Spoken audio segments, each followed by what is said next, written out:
Om Swastiastu.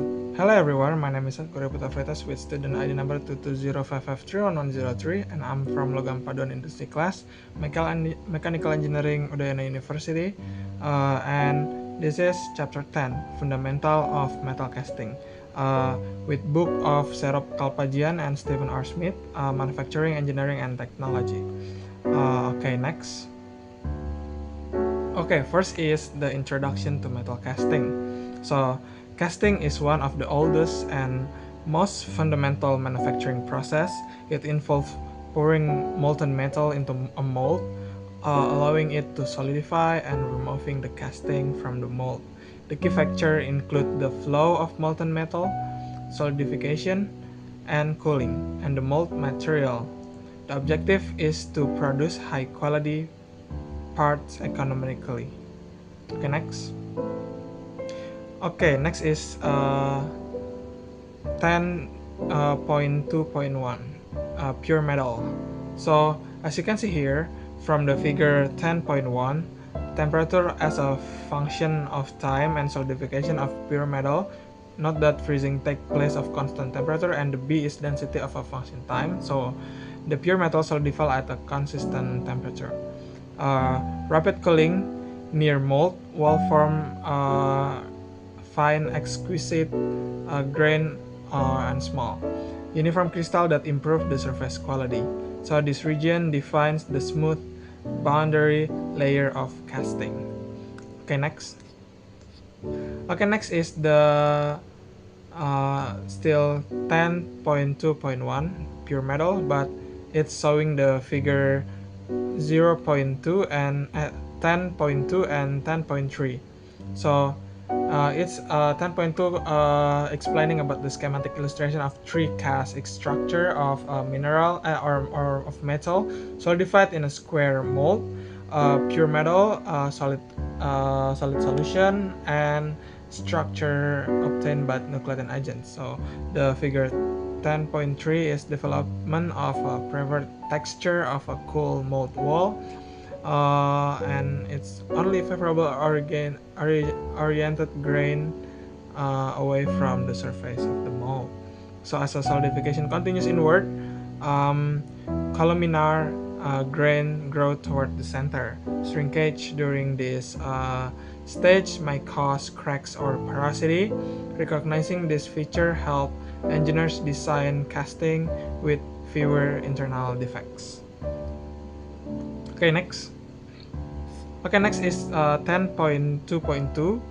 It's describing about alloy. So alloy is unlike pure metal, solidify over a range of temperature called freezing range. Within this range, a massy zone forms consisting both liquid and solid dendrite. So the dendritic growth lead to the segregation of microporosity.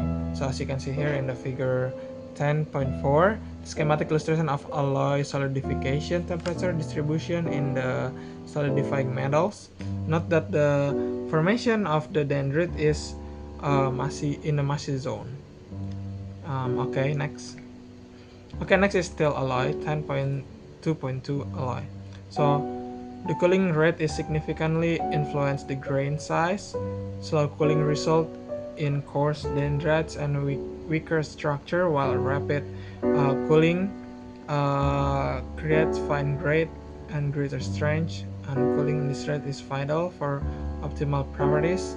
So the figure 10.5 is solidification pattern for gray cast iron in 180 millimeters and a square casting. Okay, next. Okay, next is the slide 7. It's calling about chapter 10.2.3 subchapter, and this is structure properties relationship. So the microstructure determine performance. Microsegregation occur when alloying elements vary inside the grain. Macrosegregation affects the entire casting. So this variation can cause uneven mechanical behavior. So in the figure 10.6, a schematic illustration of three basic types of cast structure. A is a columnar dendritic, B is equexite dendritic, and C is the equexite non-dendritic. The source is courtesy of Diapilan. Okay, next is the steel structure and properties relationship. Grain refinement improve both strength and ductility. Techniques such as vibration or agitation during early solidification, known as rheocasting, promote uniform of fine grains. So, the schematic illustration of cast structure is in the figure 10.7. And as you can see here, A is a plain front, single face, and the B is plain front of two face. Source is the courtesy of Diabellian. Okay, next is the 10.3 fluid flow. So the gating system control molten metal flow into the mold. Flow follow Bernoulli theorem of the energy conservation and the continuity law. A1 V1 equal to A2 V2. A tapered sprue prevents air aspiration. Flow type depends on the Reynolds number, laminar below 2000 and turbulent above 20,000. So in the figure 10.8, a schematic illustration of typical rice gated casting. Riser serve a reservoir supplying molten metal to the casting as it shrink during solidification. So the gating control molten metal flow and etc. until the Reynolds number less than 2000 is laminar and Reynolds number over 2000 is turbulent. Okay, next is 10.4. It's fluidity of molten metal. Fluidity is the ability of molten metal to fill the mold before it's solidifying. It depends on viscosity, surface tension, oxide film, inclusion, mold design, and pouring temperature. The spiral test measure fluidity or a longer flow path mean higher fluidity. As you can see here in the figure 10.9, a test method for fluidity using a spiral mold. There is pouring cup, sprue, and fluidity index. Okay, next is 10.5 heat transfer. Heat transfer govern the cooling and the solidification of the casting. The proper control of the heat transfer can avoid thermal stress and non-uniform grain growth. So managing heat flow is essential to ensure the casting soundness. As you can see here in the figure 10.10 is temperature distribution at the interface of a mold wall and the liquid metal during the solidification of metal in casting. And the figure 10.11 is solidified skin on a steel casting. The remaining molten metal is poured at times indicated in the figure. Okay, next is 10.5.2 or shrinkage. Shrinkage occur in the three stages. First is liquid contraction before solidification.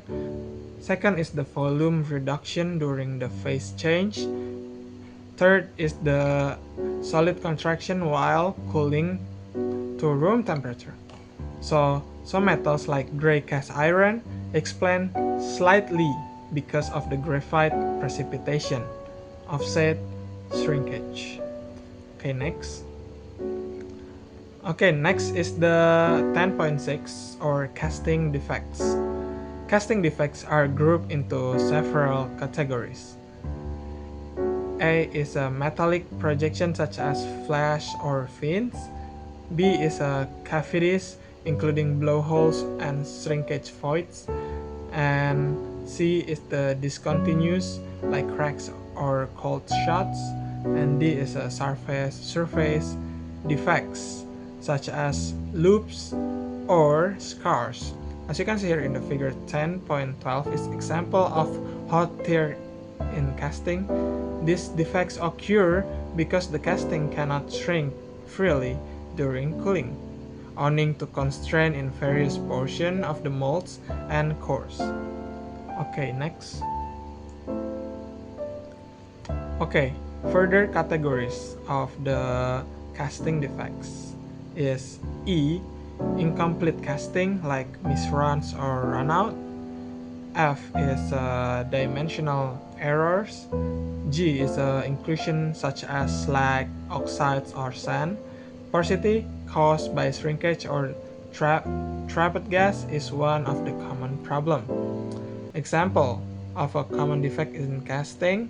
This defect can be minimized or eliminated by proper design and preparation of molds and control of pouring procedure. Okay, next. Okay, next is 10.6, the casting defects. Still casting defects. The preventive measures is involve proper riser and gating design, use of chills, degazing and vacuum melting, and advanced treatment such as hot, isostatic pressing or HIP can eliminate internal void and improve the integrity. Okay, next. Okay, next is still the casting defects. Okay, so these slides show visual example of common defect, identifying their appearance, whether gas porosity, cold shot, or inclusion, help determine the corrective action during the process control. So it's figure 10.13 example of common defect in casting, and figure 10.15 is solubility of hydrogen in aluminum. As you can see, then the hydrogen solubility and melting point is when the temperature is rising. Okay, next. Okay, next is the example. The example of aluminum automotive piston. A practical example is the aluminum silicon alloy piston, alloy 413. The mold is made of H13 tool steel and preheated to between 200 and 450 degrees Celsius.